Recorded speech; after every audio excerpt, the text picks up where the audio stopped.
So we're discussing the discourse of Ab Amon, or a written response of Ab Amon to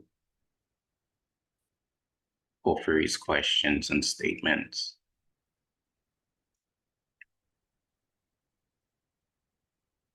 So I think we treated this paragraph.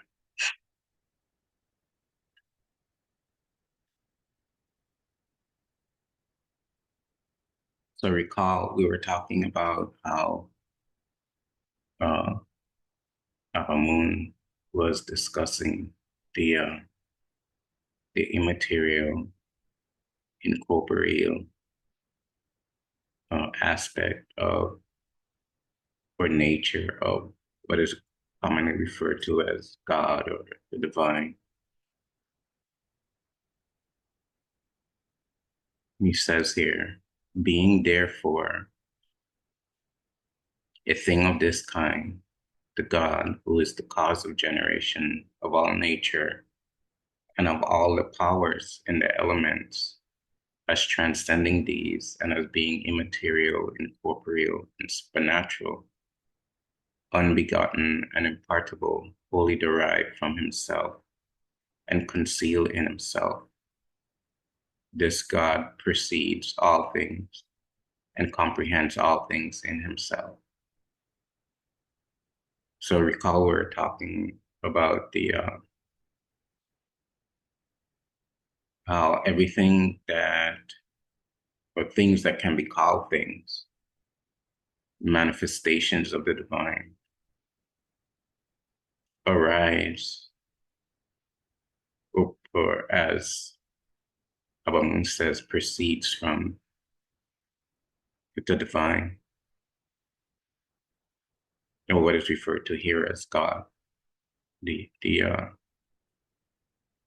transcendental reality.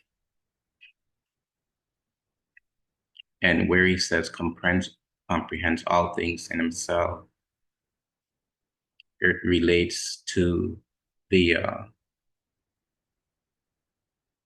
the dreamlike nature of creation. From a highly mystical perspective, creation can be thought of as a dream in the mind of the divine, the universal cosmic mind. And human beings, will stick with human beings for now because animals also participate in this interplay. Human beings are as if existing in the mind of God. We call it God. And themselves are, so the human beings are dreaming, and they're like a dream within the dream of the mind of the divine. So what is perceived to be conscious thought, actually behind it is an unconscious impulse. So all of the actions of all of the people are actually, if they're not enlightened, are actually impulses from the unconscious. And people are actually having a dreamlike experience, although it is perceived that they have a conscious awareness or they're in a conscious awareness state. So a person can be going to the store or talking to someone, and if you examine closely, that is like an appearance or a dreamlike phenomenon that is occurring. So this universe, or all the universes, emerge as a projection from the cosmic supreme mind of the divine. And these entities that are referred to as human beings, through their own karmic basis, their Ari, they come into the world and participate in this time and space phenomena that is an appearance and is not an absolute reality. In fact, science has already proven that matter is actually energy congealed and that matter appears based upon an act of perception. So for matter to appear, you must have a perceiving consciousness, perceiving mind. So if mind were to stop perceiving, matter would stop existing.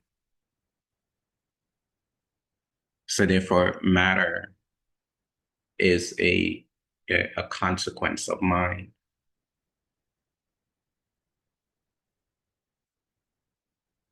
And since creation emerges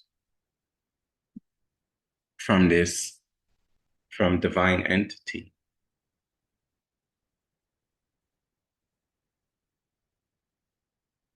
divine entity itself is not produced by anything.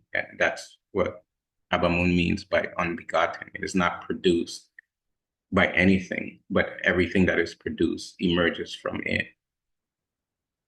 So it is self-existent absolute reality in and of itself.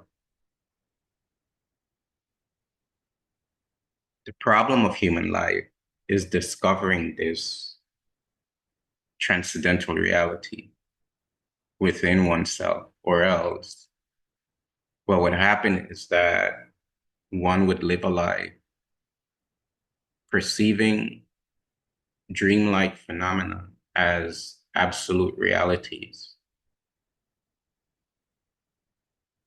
And this ignorance, this is referred to as ignorance, as a technical term for it, becomes the root cause of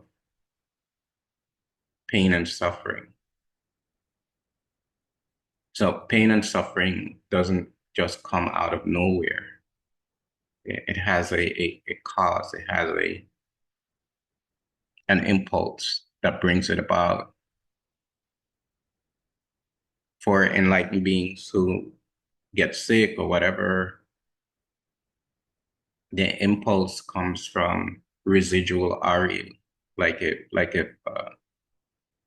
an enlightened being gets in a car accident or gets cancer or pneumonia or whatever, or there is a sage that had a severe rheumatoid arthritis and his body was all deformed, but his mind was sharp and his profound experience was evident.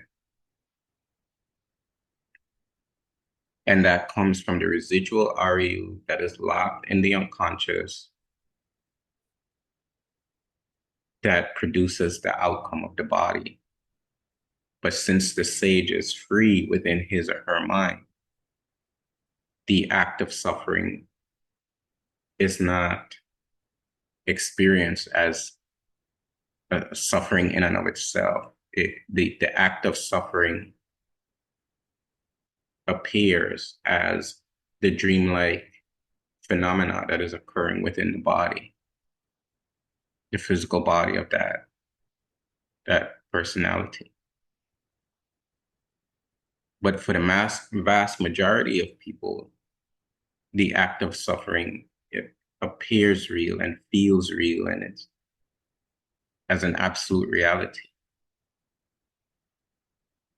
But that is a misapprehension of reality. And the impulse to that suffering is due to the ignorance, the lack of knowledge of one's own true divine nature.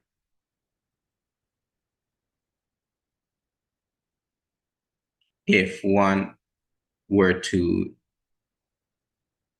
seek out the impartible, one would mitigate or reduce the intensity of the experience of suffering. But the idea is that, but what Ab Amon is stating here is that the immaterial is a reality in and of itself that is not produced by anything else. There's nothing that precedes it, but it is the predecessor to all that manifests.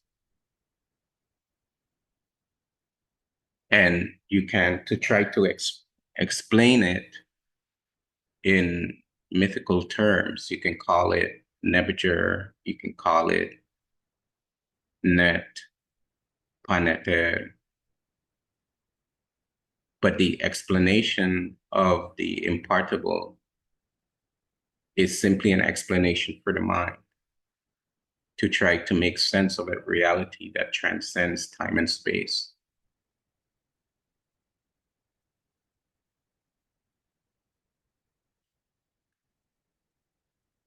So this idea of comprehending in and of itself, comprehends all things in himself, has far-reaching implications as far as the true nature of things and events. So things and events are occurring on impulse from, so when you see unrighteous people, is their the unconscious mind is polluted with unrighteousness. See, all of the problems that are occurring within the world is due to unrighteousness that is being produced by the Ari. So if you want to have a well-ordered society where people are cared for, where you don't have racism, prejudice, sex trafficking, all of this kind of crazy stuff, if you don't want that, then you have to build an enlightened society where the premise of the society is for its members to seek out the realization there's incomprehensible immaterial reality. If you don't have that, then you're going to have corruption because the heart is corrupted. Because to realize the impartable, the personality has to go through a period of self-purification, purification of the unconscious mind. And that's why ancient Egypt, Kemet, lasted for thousands of years. They were putting out through the temple system enlightened beings as this society is putting out PhDs. And if you have sages that are your banker, your lawyers, your doctors, your merchants, all aspects of civil society, then you're going to have civility, you're going to have peace, you're going to have a long-lasting culture in where people are cared for and the deep and profound need of the soul, the society will be constructed to provide for that need of the soul, which is the soul need to discover its true divine nature. But if you don't have that as a premise of your society, if the premise of your society is capitalism, you're going to have you're going to have wars, you're going to have world wars. You didn't have world wars in ancient times when people are living a different life. You didn't have World War I, World War II, the specter of World War III. You didn't have the specter of nuclear war. You didn't have racism. You didn't have chattel slavery. You didn't have society has been corrupted because of a lack, firstly, the destruction of society that created well-adjusted, mature, purified human beings. If that's destroyed, then something else is going to take over. And that thing that takes over, you're seeing the results of it.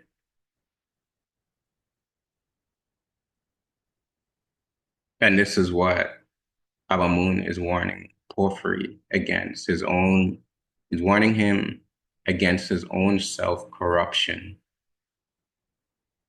that would lead to error in life. And because indeed he comprehends all things and imparts himself to all mundane natures, he is from these unfolded into light. Because, however, he transcends all things and is by himself expanded above them, in this account he presents himself to the view as separate, exempt, elevated, and expanded by himself above the powers and elements in the world. And that's what we're going to discuss next week. So, dua everyone, dua once again for a wonderful devotion. Until we meet again, Hatat.